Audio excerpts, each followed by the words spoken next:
a Times Union podcast.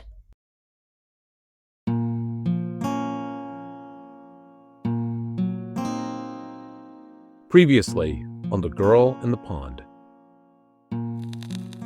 The detectives have located nearly every man who had ever been associated with Hazel, and they have learned that the girl was as vain as a peacock and most coquettish. Was she prepared to enter a new life in which mementos of the old would have troubled her? Hazel Drew met a man at the depot. They drove to Averill Park. He returned the livery wagon after midnight. This is The Girl in the Pond. Episode 7.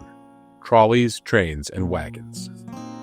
'Tis the last rose of summer left blooming alone. All her lovely companions are faded and gone. We're French-Canadian, and the story goes is like one of the first Huffy was captured fighting against the British. Rich Huffy can trace his family lineage back more than 200 years, to the early 1800s. He was in Napoleon's army, and back in those days, you had to either go to a prison or get conscripted into the British army. And, if you're conscripted into the British army, you can't fight against France, especially if you're French. So they shipped him over to Montreal, or probably, I'm assuming, Quebec City. And he fought against the Americans in the War of 1812. After a few years in Quebec, Rich's great-great-great-grandfather moved his family to East Postingkill, New York, where Hazel Drew was born. His son, Rich's great-great-grandfather, William Huffy, bought farmland near the peak of Taborton Mountain sometime in the late 1800s. So we're like flatlanders down here. We moved off the mountain. Flatlander versus mountaineers. It's a distinction that's existed in Sand Lake for hundreds of years.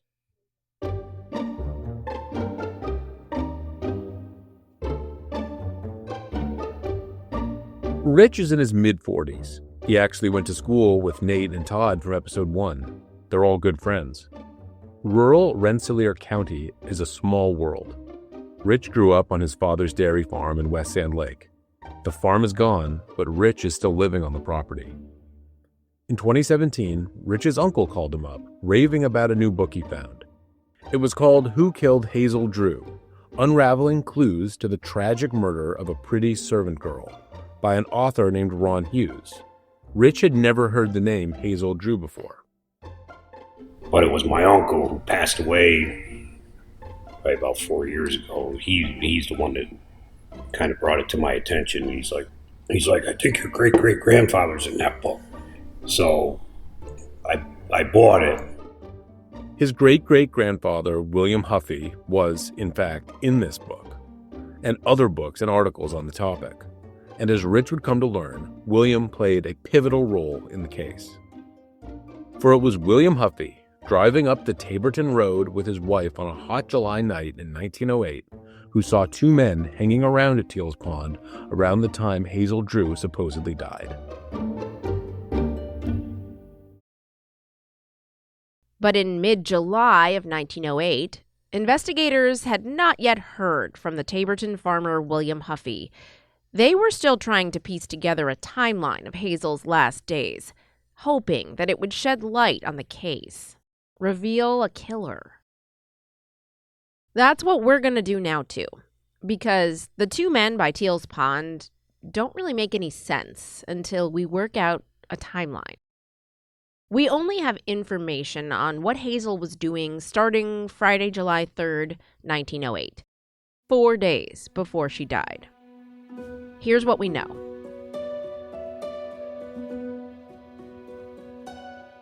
Hazel's employer, Mrs. Carey, told detectives that Hazel had gone out on the evening of July 3rd to see her dressmaker, Mrs. Schumacher. Mrs. Schumacher lived and worked nearby. She told investigators that Hazel came by in the evening and stayed until 11 p.m. She was there, she said, to pick up a bespoke shirtwaist that she'd ordered. Mrs. Schumacher was running behind and hadn't finished it, so Hazel waited. When it was ready, she paid Mrs. Schumacher $3 and left. Hazel then went home and spent the night at her employer's house. On Saturday, July 4th, she and her Aunt Minnie Taylor went to Independence Day festivities at a city park.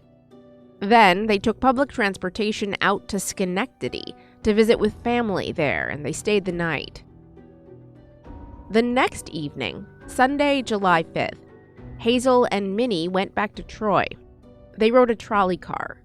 The conductor of that car told authorities that he saw Minnie get off at her employer's house, and he saw Hazel get off at hers. The next morning, Monday, July 6th, Hazel quit her job with the Careys. Mrs. Carey said she paid Hazel the remaining $4.50 that she was owed in wages.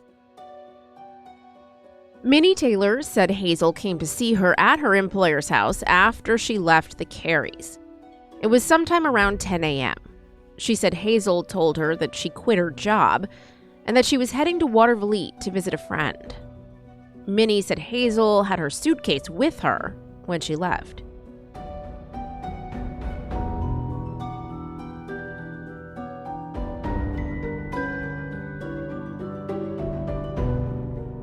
What Hazel did for the rest of the day and night of Monday, July 6th, is largely unknown.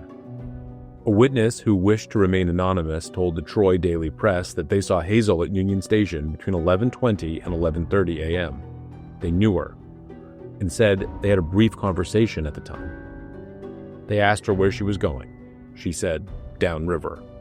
The witness said they thought Hazel boarded the 11:30 train to Albany, but they weren't sure. They actually didn't see her get on the train, but she had disappeared from the station after the train had left. If Hazel left on a train to Albany, she was definitely back in Troy by 1 p.m. There's a record of a woman who matched her name and description arranging for a trunk to be picked up at the Carey's house and shipped to the Drew house in South Troy. Some reports say Hazel spent part of the afternoon at the house of a friend named Mrs. E.V. Huntley. Where she spent the night has never been confirmed. Mark Marshall, the Rensselaer County resident who's been obsessively researching this case for years, has a theory about that. We don't know where she was, Okay. where she spent the night. Do you have a guess? Well, we have a guess that it was either at her brother's house or over at F.H. Huntley's house, who was a girlfriend of hers in Watervliet. Okay. I think she may have finally gone to Watervliet after she got her trunk taken care of.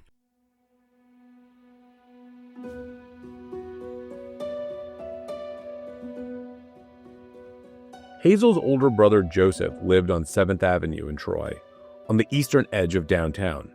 Hazel and her sister-in-law, Eva Drew, were close. Remember, Eva had taken care of Hazel while she was sick and staying at her uncle's in Taborton earlier that year. The next verifiable sighting of Hazel comes around 11 a.m. on Tuesday, July 7th, 1908. Two men said they saw her on the street in downtown Troy.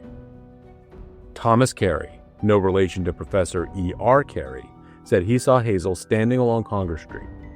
Lawrence Egan said he saw her on 3rd Street. 3rd and Congress was a major intersection downtown at the time. They both knew who Hazel was. Carey said he saw her carrying a suitcase. Union Station is only a 9-minute walk from the intersection of 3rd and Congress. A woman named Mary Robinson said she had run into Hazel at the train station about 20 minutes later. Mary knew Hazel too. They weren't super close, but they were friendly. She said they talked briefly. She asked me where I was going, and I told her my destination. Then I asked her where she was going, and she said, "Oh, down the river." This was so evasive that I asked her where she was going down the river, and she said perhaps as far as New York. Just then a train was called, and Hazel went to the ticket window and bought a ticket and went out to the train shed.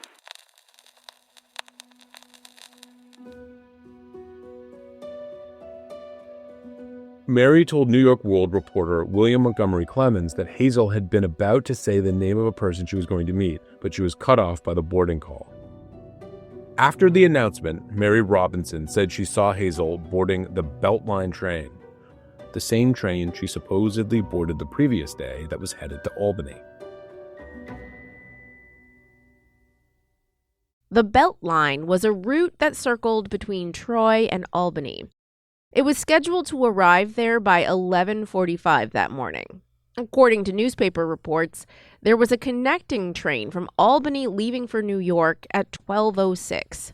Perfect timing, if she'd actually gone to New York.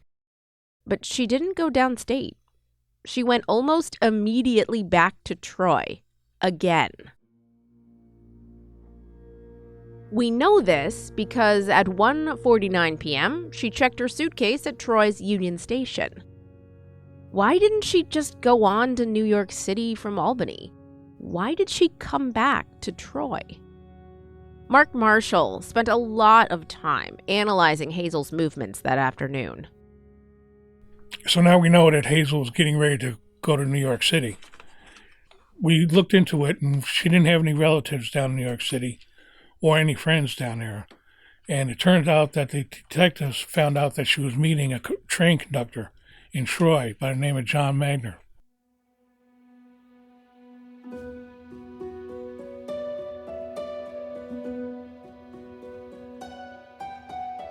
John Magner. Was he the train conductor that Aunt Minnie had told detectives Hazel met during her trip to New York months earlier? Investigators found his name and address written on a torn-up postcard that they'd found in Hazel's trash at the Careys. Here's a bit from the Times-Union on July 21st, 1908.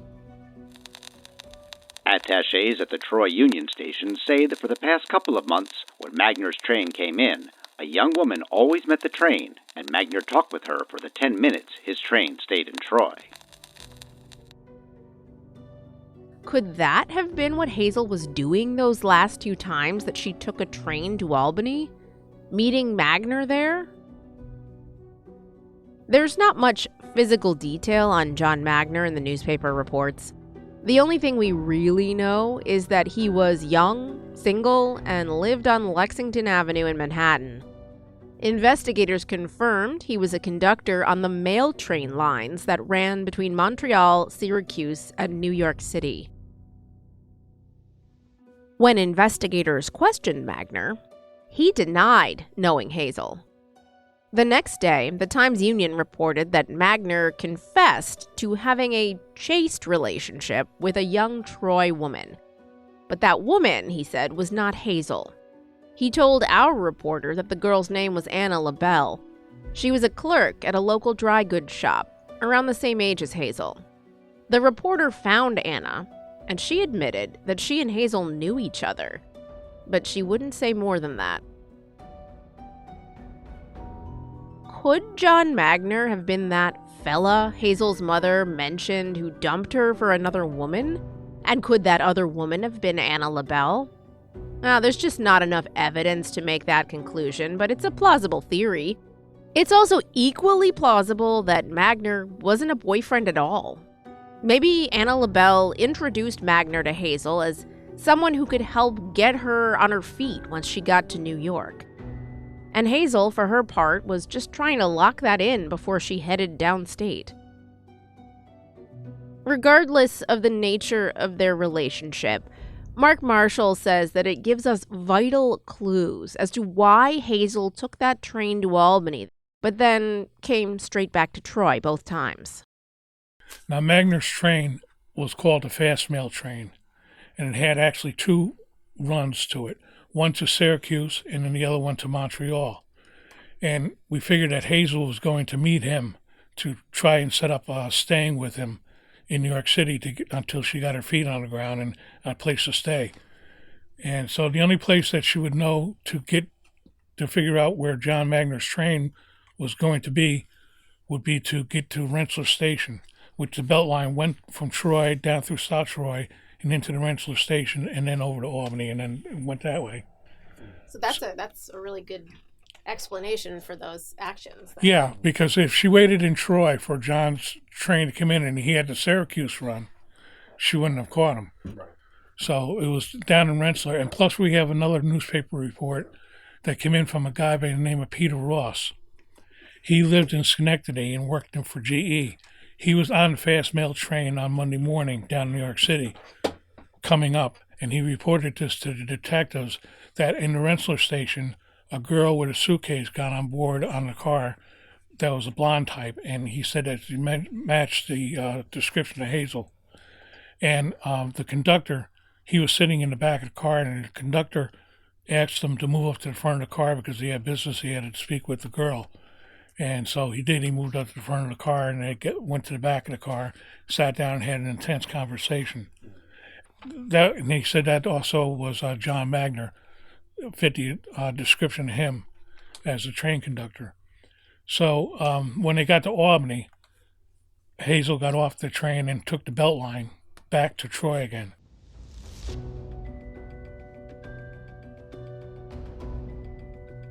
John Magner was never considered a suspect in Hazel's murder. He had a solid alibi. He was hundreds of miles away working on a train when Hazel died. We'll be right back.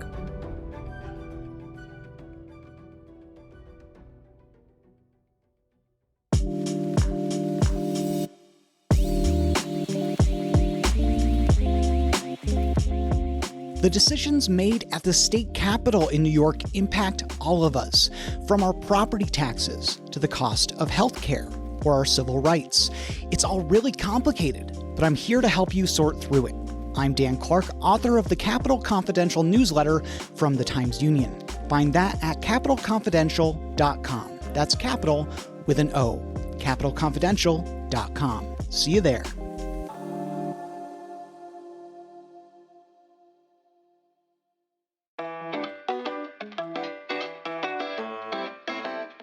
We are always busy here in the Times-Union newsroom, whether it's covering breaking news, writing in-depth features, or giving the latest local sports highlights. There is a lot that goes into what you read in print and online at timesunion.com and on all of our social channels. So join me, Jessica Marshall, every week on The Eagle, a Times-Union podcast. We'll pull back the curtain and go in-depth on the news that we're covering and the award-winning journalists who bring it to you at the oldest and largest newspaper in New York's capital region. Listen to The Eagle at timesunion.com or wherever you get your podcasts.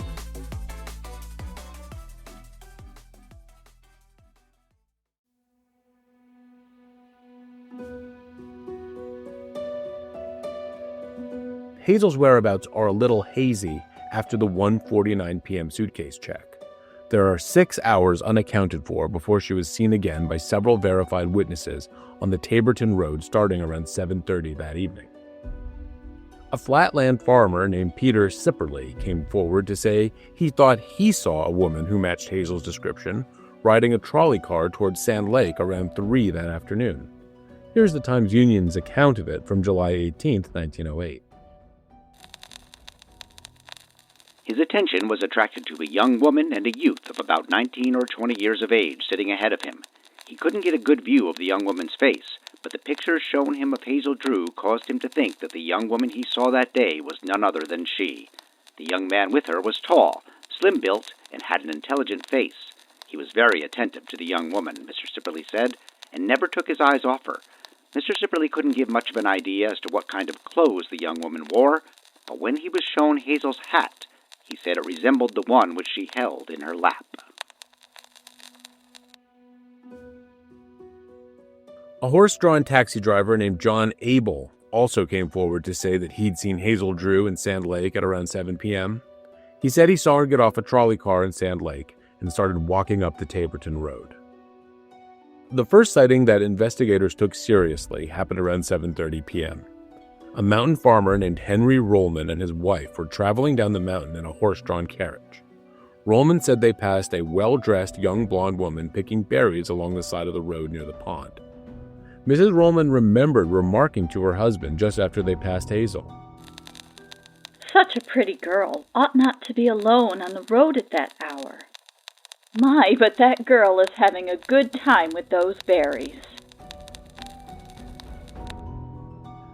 The Rollmans did not know Hazel, but investigators were convinced by their description that it was her. When they got home, the Rollmans remembered talking about the girl's hat. Mrs. Rollman said she'd always wanted one just like it. It was a Merry Widow hat, very fashionable back then. A wide brim, black with black plumes. The next sighting was from Frank Smith and Rudy Gundrum. They saw Hazel walking up the road toward Teal's Pond about 10 minutes later, at around 7:40. Up until that point in the investigation, the next known sighting of Hazel was 3 days later, her body floating in the pond. But that was about to change. That's where Rich Huffy's great-great-grandfather William comes in. On the way back up, they saw a couple dudes next to the pond that they ended up finding her in. William and his wife Elizabeth, who went by Libby, were traveling up the mountain toward their home on the evening of July 7th, 1908. They'd been coming home from doing business in Troy. It was a scorcher of a day, and they'd purposefully waited till the evening to travel back, hoping that it would be a cooler ride. Both Frank Smith and Rudy Gundrum and the Rollmans confirmed running into the Huffys along the road south of Teal's Pond sometime between 7:30 and 8 that night. They all knew each other. They stopped to catch up with both wagons for a few minutes. After each conversation, the Huffys continued up the mountain toward Teal Pond and their home. Now, the Huffys got to the hollow. They stopped there because we found out from the locals around here that it was also known as Piss Hollow. We were in town historian Bob Moore's Sand Lake office when Mark told us about Piss Hollow. And of course, Bob had a picture to show us. It's a little spot off the side of the road about a half-mile south of Teal's Pond. And naturally, we asked, why was it called Piss Hollow? And because horses and their people in charge of them would stop. Yeah, so the horses can relieve themselves, and so do the men. And so throughout the years of strong urine smell that built up there, the horses probably knew enough that was a place to stop and urinate. Not surprised by that explanation. Anyway, the Huffys stopped at Piss Hollow for a few minutes to let their horse do its business. Trucking up that mountain was no small task for a horse drawing a carriage. Huffy wanted to lighten the load on the horse a little bit, so he got out of the carriage to walk the rest of the way. And he was walking probably about 30 feet in front of the horse, and his wife had the reins, so was leading the wagon up. And he said he became startled when he got up on the top of the rise to the hill that led to Teal's Pond and saw a man in a buggy there on the side of the road, half turned into the road. Huffy told investigators they saw a Concord-style carriage. You know the type. You've probably seen them in movies or museums. It's a small compartment with doors and windows sitting on top of 4 giant spoked wheels. It's all drawn by a horse, and there's a spot up front or on top for the driver to hold the reins. Huffy noticed that the wheels on this carriage were bright yellow. It was fancier than something he'd seen country folk driving. He thought it looked like a rental from Troy. Back then, you could rent buggies like you'd rent a car today. Sitting in the driver's seat of this buggy with yellow wheels was a young man. And he said the man was dressed in not a black or a white suit, but in between. And he had one of these high collars on with a fancy tie. And he sat in the buggy as if he was nervous, not an experienced driver, with his hands on his knees, with the reins on his knees. And he said that he couldn't have been any more than 25 years old. And he had blonde hair, right? Like sandy? Yeah, sandy-colored hair and a cap. And then when they were going past the pond, Mrs. Huffy told her husband to look over on the other side of the pond, and that's where they seen another guy over in the same spot where they found Hazel's hat and gloves, just about 20 feet from the shore, moving around through the bushes looking as if he was looking for something. And he was dressed in a checkered shirt and pants and a straw hat. And so he was on the side of the pond where Hazel's body was actually finally recovered. 2 men, one in the carriage, the other by the pond. William Huffy didn't know these men. He'd never seen them before. They didn't speak as they passed by. He thought their behavior was strange. But they weren't doing anything that screamed, "We just murdered a girl and are trying to cover it up." So William Huffy and his wife continued up the mountain towards their home, minding their business. Huffy didn't immediately go to the authorities after he'd heard a girl had been murdered at the pond several days later.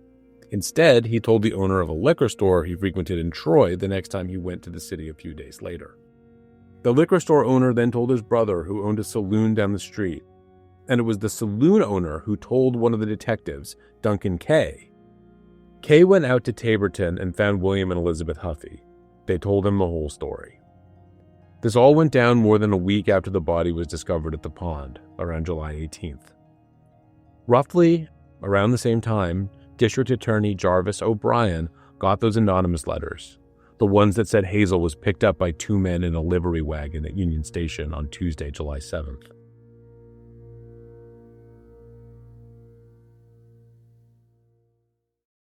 So what does all of this tell us about what happened to Hazel Drew? Well, we now have more solid evidence that she was at the pond around the same time as two men who were acting strangely. One was a nervous-looking man who looked to be about 25, sitting in the carriage that was pulled over by the side of the pond. He had sandy hair and a mustache, and the other, a slightly older man, maybe in his 30s, was seen thrashing around the bushes near where Hazel's body was pulled out of the water. Mark Marshall and Bob Moore think those two men are the murderers.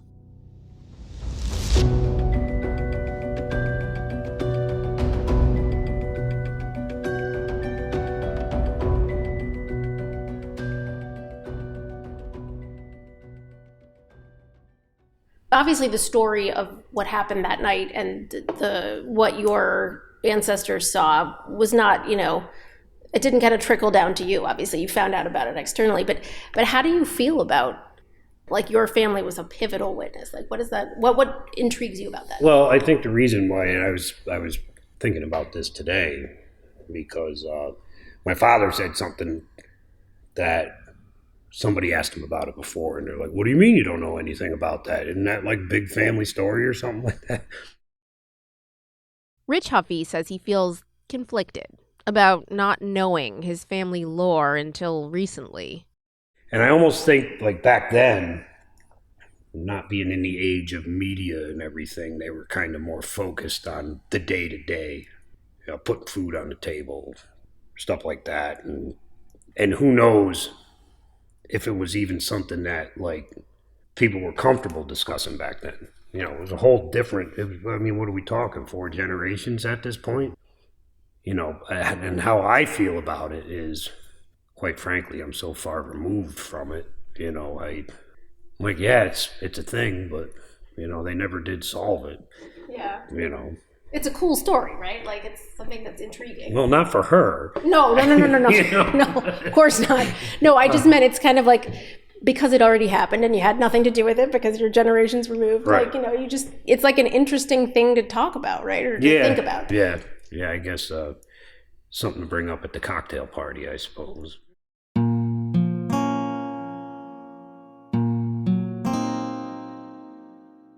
Next time on The Girl in the Pond.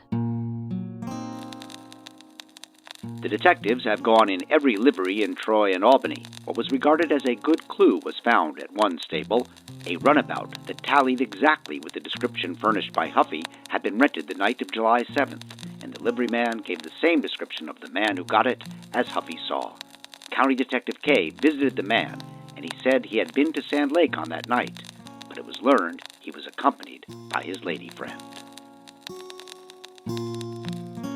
That's why we didn't buy that story. We'll learn more about the men seen at Teal's Pond the night Hazel was killed, and why Hazel was on Taborton Mountain in the first place. I knew she'd never leave without saying goodbye. 'Tis the last rose of summer left blooming alone. All her lovely companions. The The Girl in the Pond is a production of the Times-Union. It's produced by Jessica Marshall and Patrick Tyne. Written and edited by Jessica Marshall. Editorial direction and fact-checking by Erica Smith and Casey Seiler. Production help from Daniel Roberts, Sarah Diodato, and Mike Goodwin. Special thanks to Tony Pallone, Sarah Diodato, Rick Marshall, Steve Hughes, Roebling Harrison, Arlo Harrison, and H. Rose Schneider for lending their voices.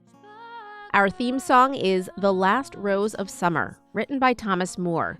Musical arrangement by Matthew A. Streifert. Vocals by Josephine Diodato. Additional music supplied by Lionel Cohen, Francois Couture, and John Alderson via Getty Images.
Shining circle, the